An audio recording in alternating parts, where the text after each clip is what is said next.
Good morning. I have a personal request to make to you today. If you have been enjoying our video clips that we've been placing on YouTube, won't you please subscribe to our Isimbulu Ministries channel and then give us a thumbs up. I also would like to encourage you to comment, to make some comments. Perhaps you have a question that you would like answered, and I will do the best I can to find those answers in God's Word for you.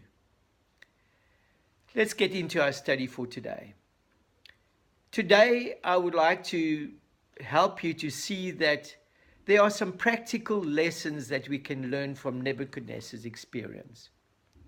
I want to start off by turning your attention to Isaiah chapter 25, and I'm going to read verse 11 there. It's an amazing verse, and I'll tell you why now. It says there, they will spread out their hands in it, as a swimmer spreads out his hands to swim. Isn't that amazing that they had some kind of understanding of swimmers in those days?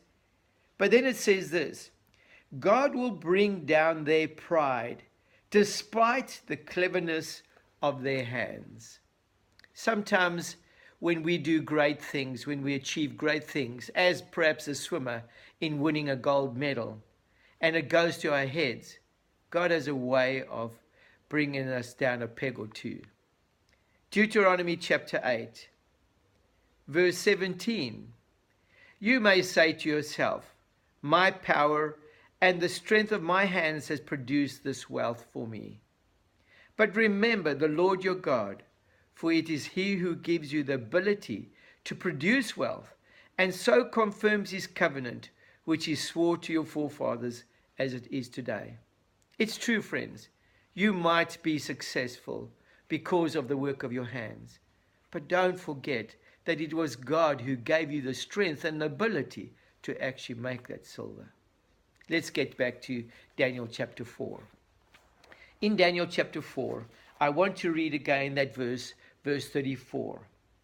At the end of that time, I, Nebuchadnezzar, raised my eyes towards heaven, and my sanity was restored. Remember, these are things that we can learn about the time we are living in. What kind of mentality do people have now? Are we great achievers? Has our technology really advanced that so incredibly that we can seem to look at ourselves as gods? I want you to notice something here, that this is a dangerous place to find yourself, where you think of yourself more than what you are. I'm learning from Nebuchadnezzar's experience that he was only great, that he could only experience greatness when he realized his true condition. When Nebuchadnezzar realized that he was just a beast, it was then, only then, possible for him to be raised up. It's important for us to see ourselves in the true position we really are. In God's word in Revelation chapter 3, he has a message to Laodicea. And the message to Laodicea is that you think you're rich. You think you're clothed. You think you can see. But you don't realize that you are actually naked. You don't realize that you're actually poor. You don't realize that you can actually not see. One of the most important things we need to experience in our lives is that we are but dust. We are like grass that is here today and tomorrow is gone. The destiny of clever people also ends in the grave. When we recognize this, it is only then that we can experience true liberty.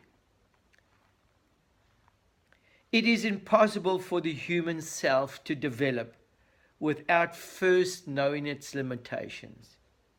Whoever thinks they're a bird will throw themselves through a window and land in a very bad shape on the pavement below. To be able to fly, one must cultivate an awareness of the laws of gravity and work around them. Here we find the secret of liberty and happiness.